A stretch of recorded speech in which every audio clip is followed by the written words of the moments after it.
నామ స్తోత్రములు. అందరికీ వందనాలండి. కీర్తన గ్రంథం 121 అధ్యాయము 2-3 వచనాలు చదువుకుందాం. కొండల తట్టు నా కన్నులెత్తుచున్నాను, నాకు సహాయం ఎక్కడి నుండి వచ్చును? యెహోవా వలననే నాకు సహాయం కలుగును. ఆయన భూమి ఆకాశములను సృజించిన వాడు. ఆయన నీ పాదము త్రొట్టిల్లనియడు, నిన్ను కాపాడువాడు కునుకడు. ఇశ్రాయేలీయులను కాపాడువాడు కునుకడు, నిద్రపోడు. యెహోవాయే నిన్ను కాపాడువాడు. నీ కుడి ప్రక్కన యెహోవా నీకు నీడగా ఉండును. హల్లెలూయా. స్తుతి స్తోత్రం. ఆమేన్. కీర్తనాకారుడు ఏం మాట్లాడుతున్నాడండి? కొండల తట్టు నా కన్నులెత్తుచున్నాను, నాకు సహాయం ఎక్కడి నుండి వచ్చును? యెహోవా వలననే నాకు సహాయము కలుగును. ఆయన భూమి ఆకాశములను సృజించినవాడు. ఎవరి వైపు ఆయన కన్నులెత్తుచున్నాడంటండి? కొండల తట్టు కన్నులెత్తుచున్నానంటున్నాడు. యెహోవా వలననే నాకు సహాయం కలుగుతుంది.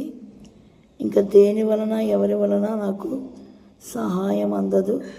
ఎందుకంటే యెహోవా వలన నాకు సహాయం కలిగేది ఆయన భూమి ఆకాశములను సృజించిన గొప్ప దేవుడు.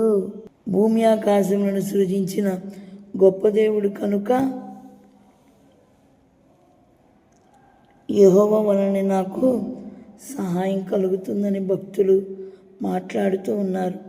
ఈ ఉదయకాలం మనం ఎవరి వైపు చూస్తున్నాం? మనకొచ్చిన బాధ వల్ల, మనకొచ్చిన ఇబ్బంది వల్ల, ఇరుకు వల్ల, మనకొచ్చిన వ్యాధి వల్ల, రోగము వల్ల, మనం పడుతున్న బాధ వల్ల మనం ఎవరి వైపు చూస్తున్నాం? ఏ మనిషి వైపు చూస్తున్నాం? ఎవరొచ్చి మనల్ని ఆదుకుంటారు? ఎవరొచ్చి మనకి సహాయం చేస్తారు? ఎవరొచ్చి మనకి తోడుగా ఉంటారు అని మనం ఎదురు చూస్తున్నామేమో. యెహోవా వలననే మనకు సహాయం కలుగుతుంది అని మనం నమ్మాలి. దేవుడే మనకి సహాయం చేయగలిగిన దేవుడు అని మనం నమ్మినప్పుడు ఆయన నీ పాదము త్రొట్టిల్లనియ్యడు, నిన్ను కాపాడువాడు కునుకడు అని కీర్తనాకారుడు మాట్లాడుతున్నాడు.